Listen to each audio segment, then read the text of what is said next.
Hi Titans, this is Mr. Cier. I'm about to show you how to make some details on your simple house exteriors in SketchUp.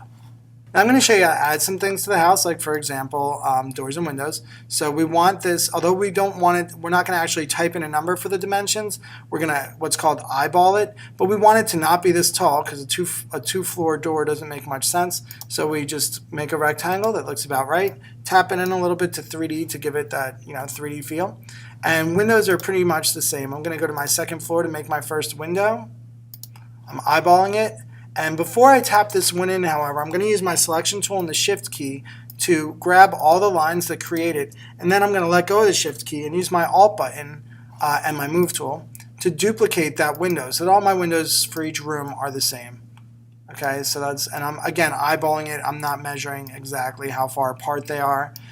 You can move them later on by doing this exact same thing that I just did. So if I decided this space is too large here, I could just go over to my selection tool and either drag a selection over the whole thing or use the shift button like I did before, and then use my move tool to push it wherever I want it to go, even it up a little bit.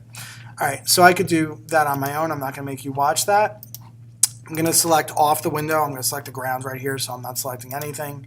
And I'm just going to tap my windows in. Now if I want them tapped in the same amount, I just hover over the previous window. So I'm tapping it in, then I'm going to hover over that window. So clicking and dragging until all my windows go in the even amount. All right, so that's how I make some windows. Now next you're thinking, well, I want my house to have a chimney. So if I use my square tool to make a chimney shape over here, and I'm going to look for that line that goes diagonally, because that's telling me that it's square. Even though from this angle it doesn't look square. So click it, and what's the problem with this? Well, you can't answer me, so I'm going to tell you. If I click and drag it, it comes out diagonally. No chimney actually looks like that. So our little secret for that is to go underneath the house with the orbit tool, decide about where you want to put your chimney. I'm going to put it maybe in the back of the house in this case. Look for a square, good, and pop it right through. Whoa, that's a little bit high. All right, so we can always go around to this side now, and we see that it's way too high. I almost went into my other house. Use my push-pull tool again and make it the exact height that we want. We're also going to make a garage, and we're going to do that by making a rectangle over here. We want it to be about one floor, so I'm going for about the halfway point. Click, and I'm going to pull it out using the push-pull tool. All right, so this is, again, I'm just eyeballing, and of course I want to have a garage door. So I'm going to use my rectangle tool again to make a little garage door that I'm going to eyeball.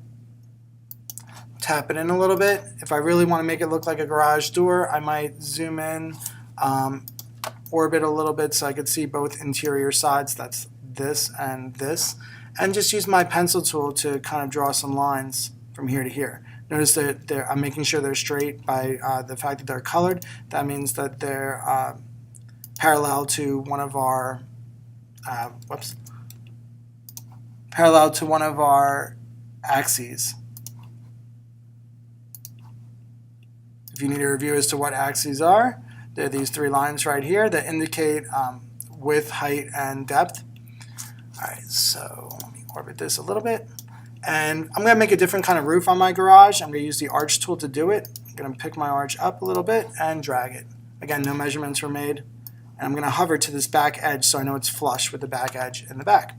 So there's my garage. If I wanted to make a little wing that goes off the side of my house, I would do it the same way, like an extra room, or maybe if I want my wing to be 2 stories, I could just do this, pop this out, and add a separate roof for it. That is changing the dimension of this surface, but your house is still measurable from the back, so if I ever go to check your work to see if it measured, I'll measure it from the other side and it'll tell me that's exactly 60 feet, as opposed to the random number that this is going to come out with. Yo. Hi. When you got 5 minutes today? And the usual time at the end. That's cool, if you want to come by. Just chat for a couple minutes. Okay. Cool. Alright, so Serge?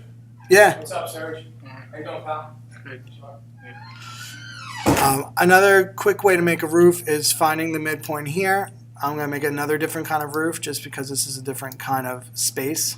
So now I just went up from the middle, and then I'm bringing my points down to the bottom, and I should have some nice triangles here.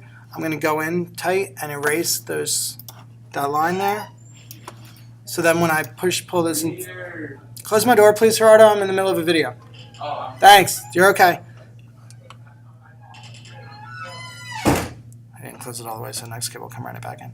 And then I'm going to push-pull this triangle directly into my house. It might create a little line there, and we might be able to erase that. Let's find out. Nope. So we're going to have to Command-Z that and see if I can get it as close as possible without making a lot of that line.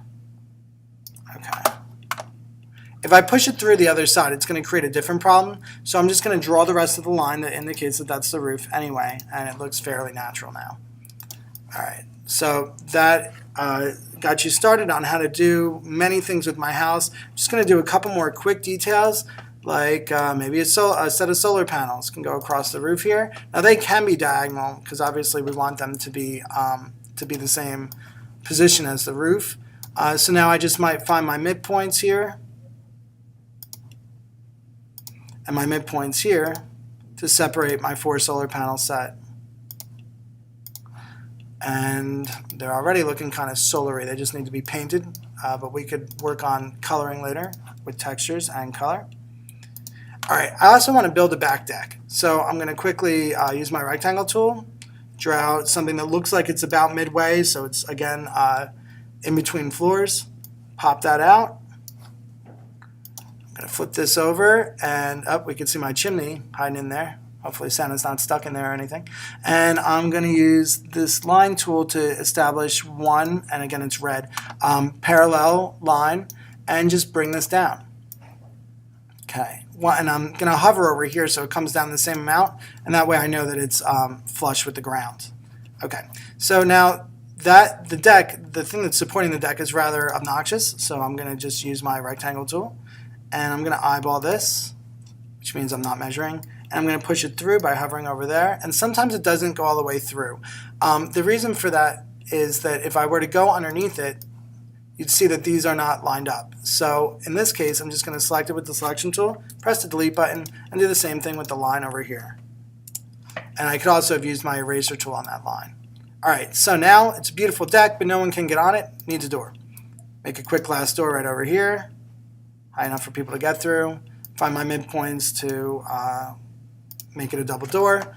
And the next most important thing is that people are going to walk onto this deck, fall off, and sue me because there's nothing holding them from doing that. So I'm going to use my offset tool, and I could do this, but the problem with this is if I just offset it, then now I'm going to create a wall that messes with my doors, and I don't really want that there. So I'm going to Command-Z that, and Command-Z again to get rid of that. And then I'm just going to select these 3, using the selection tool, I'm going to select these 3 lines holding the shift button. And now I'm going to use my offset tool, which is right here, and it's only going to work with those 3 lines. And that's about right. Pop this up so nobody falls off my deck, and that's it. So that was a lot of details that you learned very quickly. Hopefully you enjoyed this quick tutorial. I guess I'll do 2 quick more things for you, which is just going to be a staircase because I'd like to be able to get to my deck from outside. And to do that, I'm just going to draw a line right here. It's going to be temporary. Just so I know where that lines up. Draw a rectangle coming out here. Maybe I'll make it go this way. Yeah, that's probably a better idea. Find my midpoints.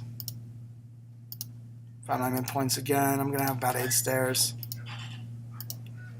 Hi. It's nice and cool in here today. Yeah. All right, so that was a little bit repetitive. I'm just showing all the different midpoints. You have to start from the absolute middle of each shape. Otherwise, it's not going to show you a midpoint between this and the other line until you have it made. Then I'm just going to use my push-pull tool, and I'm going to bring these up. Now again, I'm eyeballing these. Oops. I'm eyeballing these, so they're not going to be an exact height. Each stair could be different for all I know.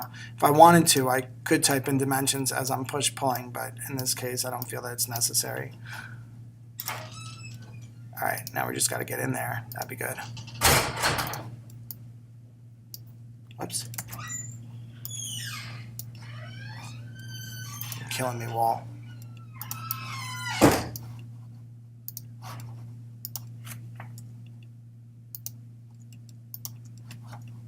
Forgot to tap these in. I love how something so simple as tapping that in makes it really feel a little bit 3D. Alright, so my deck is done. Absolute last thing, I promise, boys and girls, you're going to get to draw on your own in a sec, is the pool. Definitely got to have a nice pool out here. Offset tool again to make a perfectly centered circle instead of using the circle tool and trying to draw another circle. Tap the water down just a little bit. And now you have a pretty detailed house. Now, of course, I need to pull some more windows onto the other sides, but I don't want to take the time to do that. You already know how to make windows. And this is a really long garage, actually, so I'm going to tighten that up a little bit. Get it tightened up, haha. And there you go. All right, so this should give you a good start on adding a lot of different details to your houses. Back doors, other areas to go in, more solar panels, more windows. You can be creative and add things that I haven't talked about, but this is a good start. By the way, if you wanted to make an awning for your front door, you do the exact same thing as your balcony, except just a little bit smaller. All right, I hope you enjoyed this tutorial. Feel free to subscribe. Also, feel free to leave appropriate comments. Yes.